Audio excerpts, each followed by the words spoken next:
Dinikahi siri Sultan Arab demi uang bulanan 100 juta per bulan, malam pertama rela turuti kemauannya. Namaku Nisa, usia 23 tahun.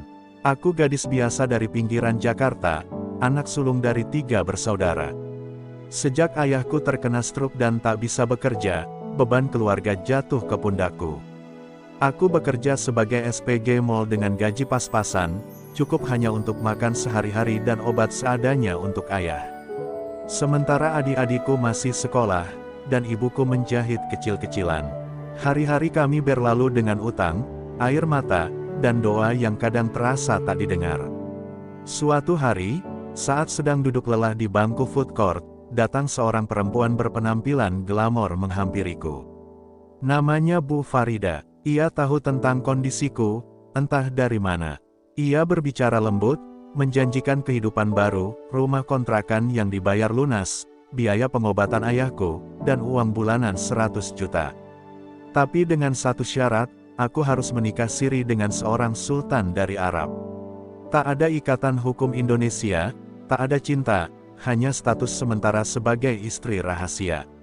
Aku terdiam, hati kecilku berontak, harga diriku, masa depanku. Tapi bagaimana mungkin aku menolak ketika adikku yang masih SD menangis minta susu, dan ibuku mulai menjual perhiasan terakhirnya. Kadang hidup memaksa kita memilih luka yang lebih ringan, kata Bu Farida sambil menepuk tanganku. Kalimat itu menghantui tidurku malam itu. Berkali-kali aku bertanya pada Tuhan, apakah aku gadis berdosa jika kulakukan ini demi keluarga? Malam sebelum keberangkatan ke Dubai, aku duduk di samping ranjang ayah yang terbaring kaku.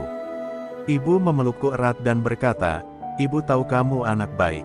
Ibu ikhlas, asal kamu jangan pernah kehilangan dirimu sendiri." Kata-kata itu membuat hatiku terasa digerogoti dari dalam.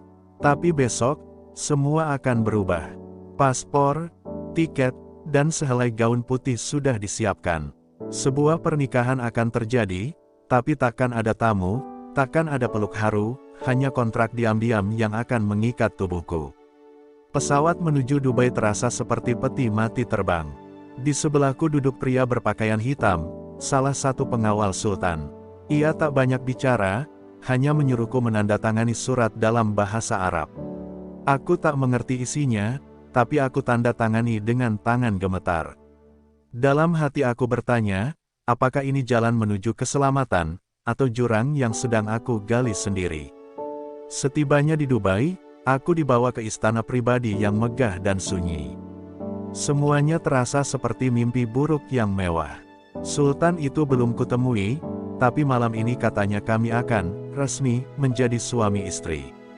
Aku berdiri sendiri di kamar yang terlalu besar, mengenakan gaun sutra putih yang dipilihkan pembantu.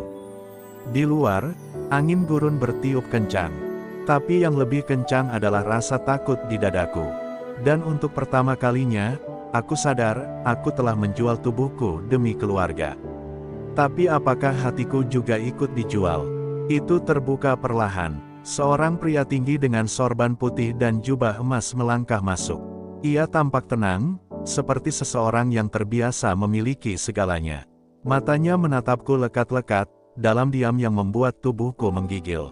"Kamu lebih cantik dari yang aku bayangkan," ucapnya pelan, namun tegas.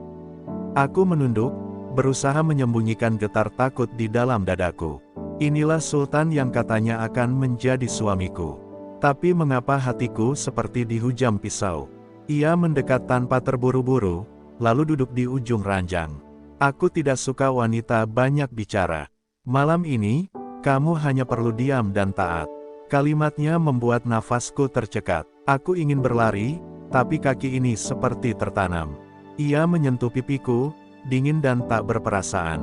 Sentuhannya bukan pelukan cinta, tapi seperti pengesahan atas barang yang baru dibeli mahal.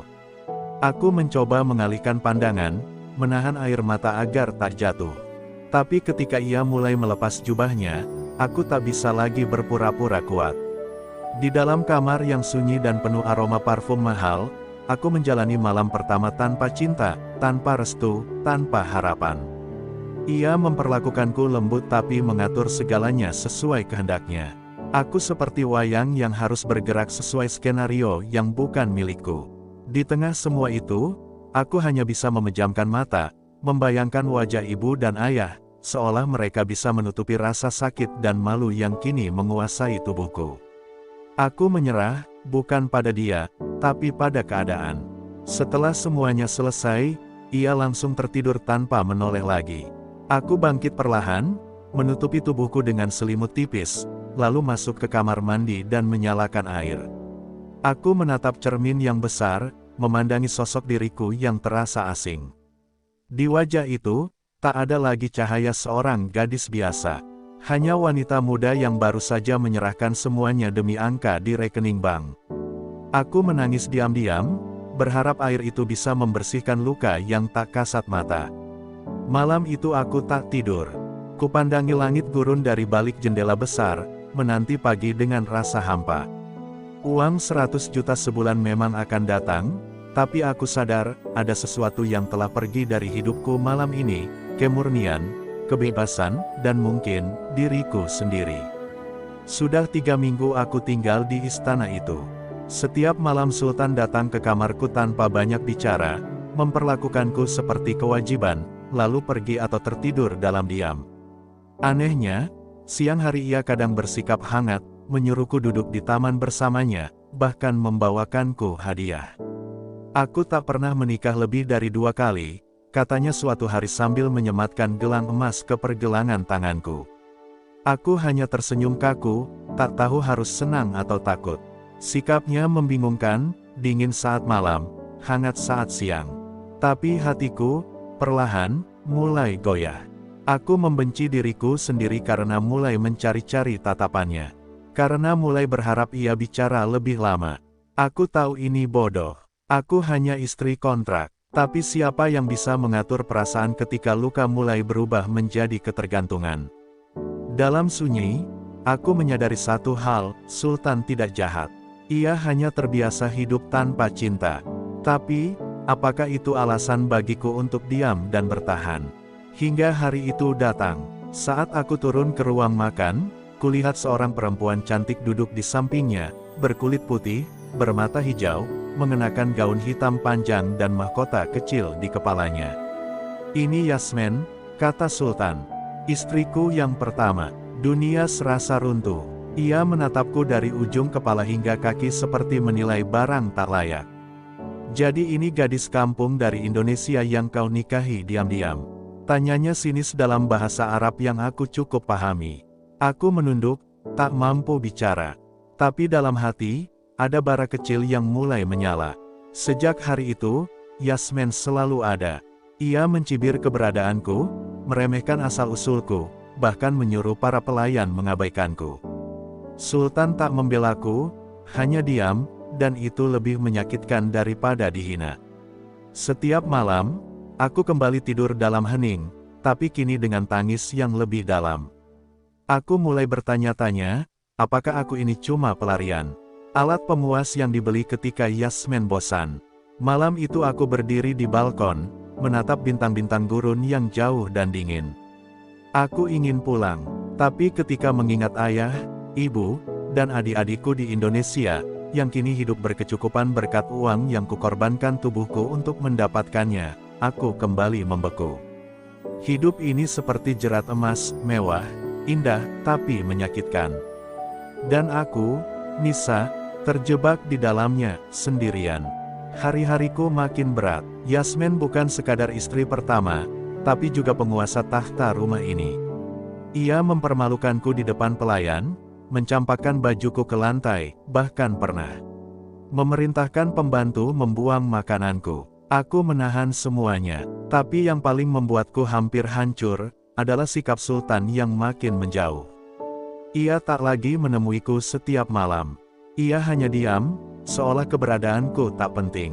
Apakah ini akhir dari peranku sebagai istri siri yang tak berarti? Suatu malam, saat aku tak sanggup lagi menahan semuanya, aku memberanikan diri mengetuk pintu ruang kerja Sultan. Jantungku berdegup keras, dan seluruh tubuhku gemetar. Saat ia membuka pintu, aku langsung menunduk, menahan air mata yang hampir jatuh.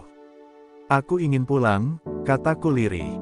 Ia hanya memandangku lama, lalu berkata, kamu tahu itu bukan bagian dari kesepakatan.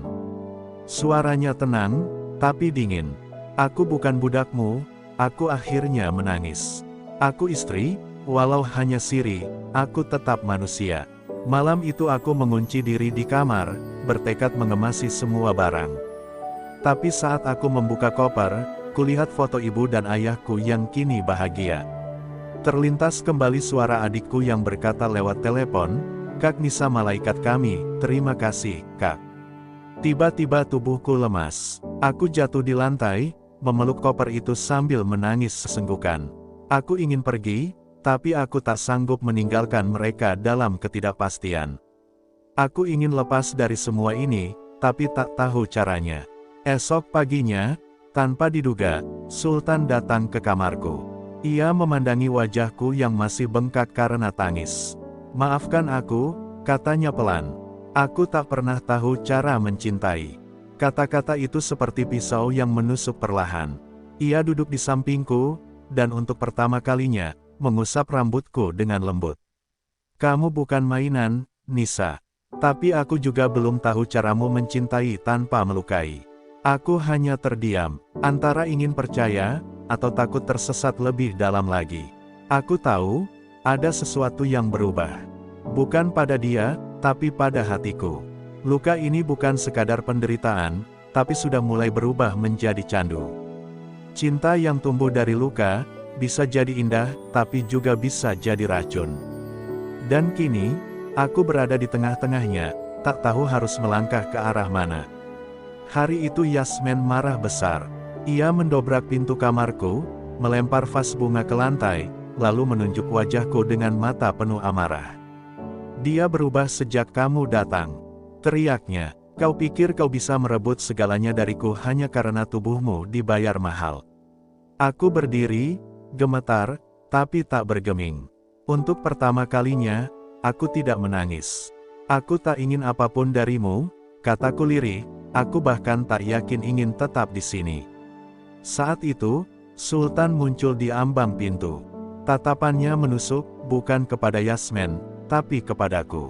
Sultan menyuruh Yasmin keluar, lalu ia menatapku dalam diam. "Aku sudah menceraikannya," katanya pelan. Dunia serasa berhenti. "Apa?" tanyaku dengan suara nyaris tak terdengar.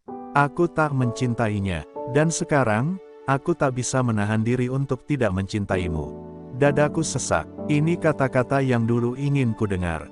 Tapi kenapa justru terasa begitu menyakitkan sekarang? "Kenapa sekarang?" tanyaku lirih. "Kenapa setelah aku kehilangan segalanya? Setelah aku merasa seperti barang yang dibeli?" Ia mendekat, berlutut di hadapanku, dan menggenggam tanganku. "Karena aku butuh waktu untuk menyadari bahwa kamu bukan sekadar istri kontrak. Kamu adalah wanita yang membuat aku ingin jadi pria yang lebih baik." Air mataku jatuh, bukan karena bahagia, tapi karena bingung. Aku ingin percaya, tapi aku juga ingin bebas. Aku ingin mencintaimu, tapi bukan dalam ketakutan. Bukan karena dibayar. Aku ingin kembali menjadi Nisa yang utuh, bisikku. Esok harinya, aku berdiri di depan gerbang istana, membawa koper kecil dan hati yang berat. Sultan datang, menahanku. "Kalau kau pergi sekarang, semua ini akan sia-sia." Aku tersenyum, walau air mata jatuh. Justru dengan pergi, aku menyelamatkan diriku. "Jika kau benar mencintaiku, kau akan membiarkanku pulang." Ia menunduk, lalu memelukku pelan, untuk terakhir kali. "Aku akan menunggumu, kalau kau siap kembali, bukan sebagai istri bayaran, tapi sebagai ratu hatiku." Aku pulang ke Indonesia. Kehidupan kami membaik. Ayah sembuh perlahan, adik-adikku tumbuh tanpa kekurangan. Dan aku bekerja keras, membangun hidupku dari nol. Aku tidak menyesali masa lalu. Tapi aku tahu, cinta sejati tak lahir dari kontrak, melainkan dari dua hati yang saling memilih, bukan karena keadaan, tapi karena keinginan untuk bersama dalam luka dan bahagia. Terima kasih telah mengikuti kisah ini hingga akhir. Semoga cerita Nisa menjadi cermin bagi kita semua, bahwa cinta sejati tidak pernah dibeli, dan harga diri adalah harta yang paling mahal. Jangan lupa untuk like, komen, dan subscribe agar kalian tak ketinggalan kisah inspiratif berikutnya. Semoga kita semua diberi jalan yang penuh keberkahan, tanpa harus kehilangan jati diri. Sudah hampir 3 bulan sejak aku meninggalkan istana megah itu. Aku kini hidup di kontrakan kecil bersama keluargaku, menjalani hari sebagai guru les privat anak-anak tetangga. Hidupku sederhana, tapi hati ini tak lagi sama. Malam-malam masih sering kulewati dengan tatapan kosong ke langit-langit, memikirkan satu sosok yang diam-diam tumbuh menjadi luka sekaligus harapan. Ya, Sultan. Namanya masih mengendap di antara denyut nadi dan hembusan nafasku. Tapi aku terlalu takut mengakuinya. Suatu sore, saat aku pulang dari mengajar, ibu menyodorkan sebuah amplop putih dengan perangko asing. Dari luar negeri, Nak. Aku membuka amplop itu dengan tangan gemetar. Di dalamnya, hanya selembar surat dan seuntai kalung berliontin pasir kaca. Surat itu ditulis tangan, dengan bahasa Indonesia yang penuh penghayatan. Aku tahu aku tak pantas memintamu kembali.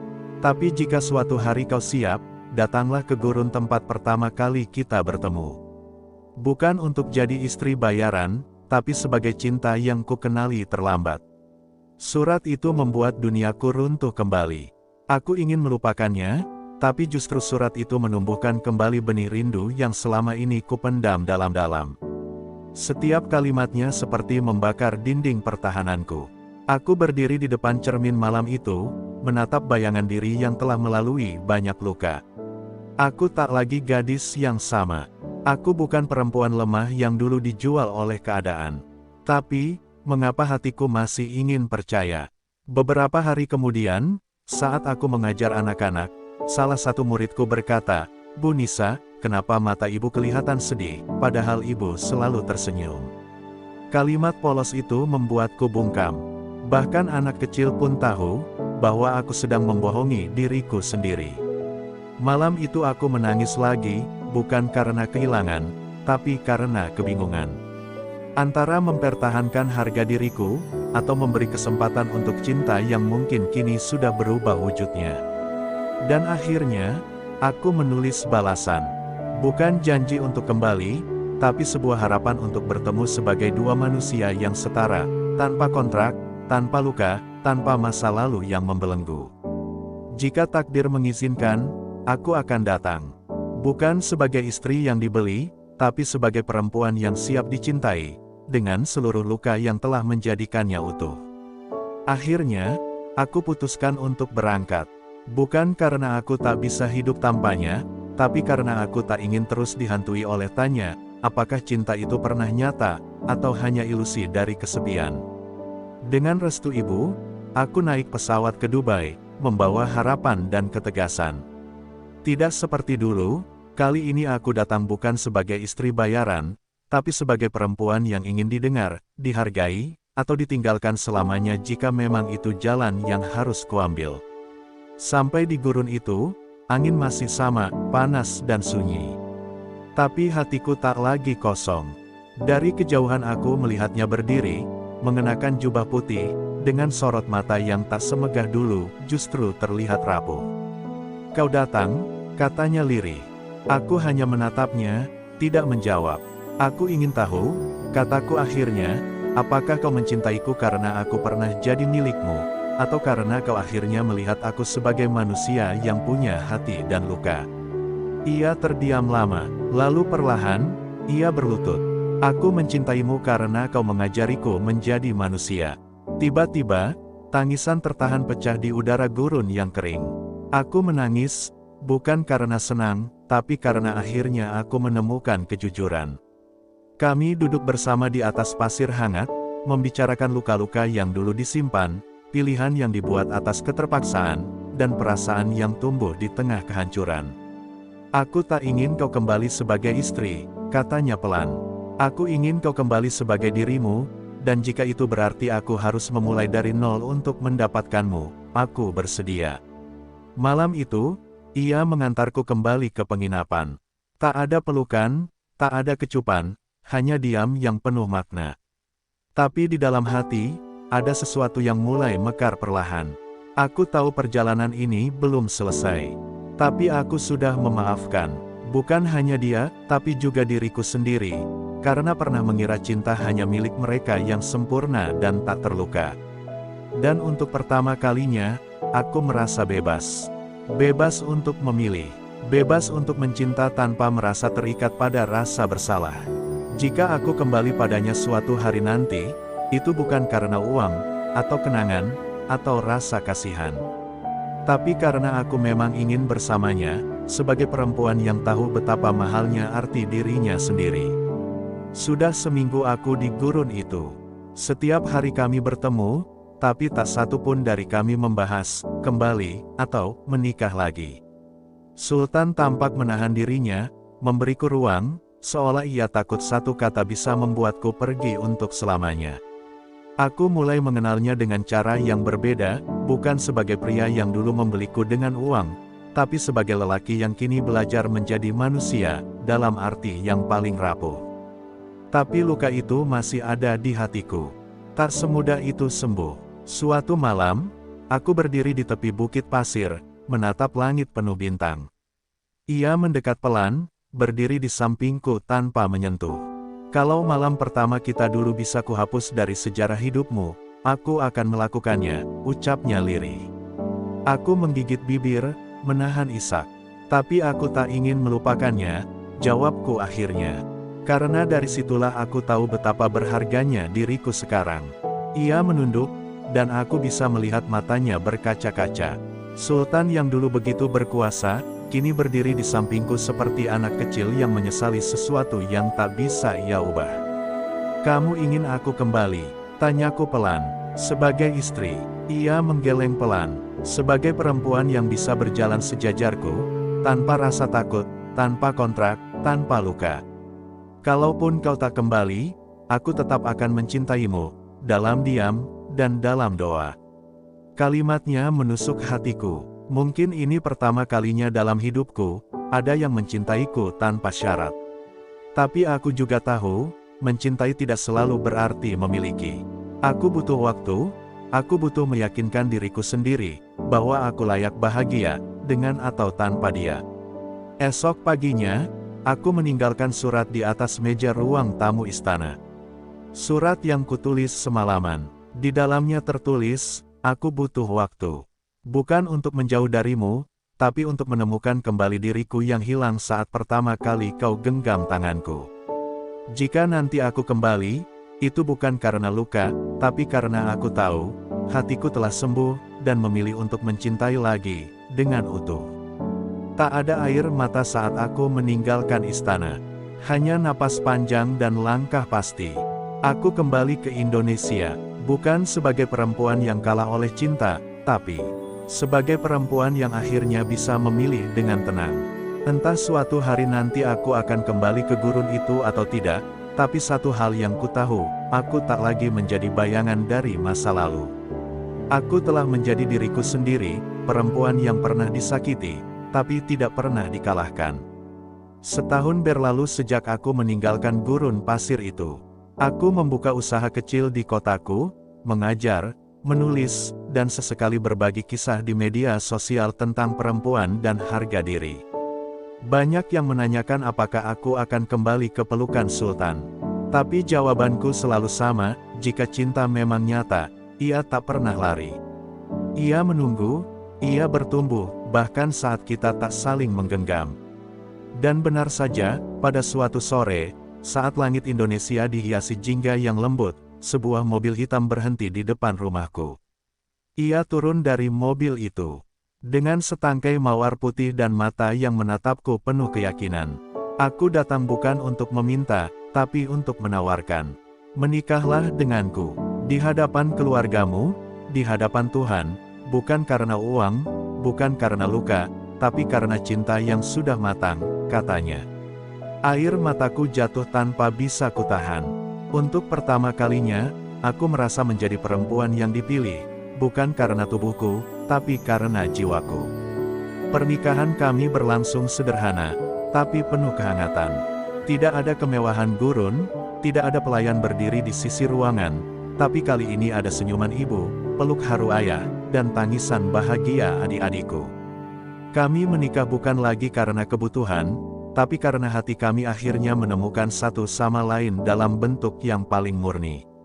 Aku, yang dulu hanya istri kontrak, kini berdiri sebagai permaisuri cinta di kehidupan nyata. Dan setiap kali aku memandangi wajahnya saat kami duduk berdua di teras rumah, aku tahu, perjalanan kami bukan kisah sempurna, tapi justru karena semua luka itu, cinta kami menjadi nyata. Karena cinta sejati bukan yang hadir tanpa rintangan, tapi yang tetap bertahan meski sempat nyaris hancur. Dan aku, tak lagi takut mencintai, karena aku tahu aku tak kehilangan diriku dalam cinta itu. Terima kasih dari hati yang paling dalam untuk kalian semua yang telah mengikuti kisah ini sampai akhir. Semoga cerita ini bisa menjadi cermin, kekuatan, dan pelajaran bagi siapapun yang sedang berjuang dalam hidup, dalam cinta, ataupun dalam memilih jalan yang berat demi orang-orang tersayang. Semoga Tuhan senantiasa menjaga hati kita, memberi kita cinta yang sehat, dan kekuatan untuk mencintai diri sendiri terlebih dahulu sebelum mencintai orang lain. Jangan lupa like, share, dan subscribe agar kisah-kisah penuh makna lainnya bisa terus hadir di layar kalian. Karena satu cerita bisa menyelamatkan satu jiwa. Terima kasih telah menjadi bagian dari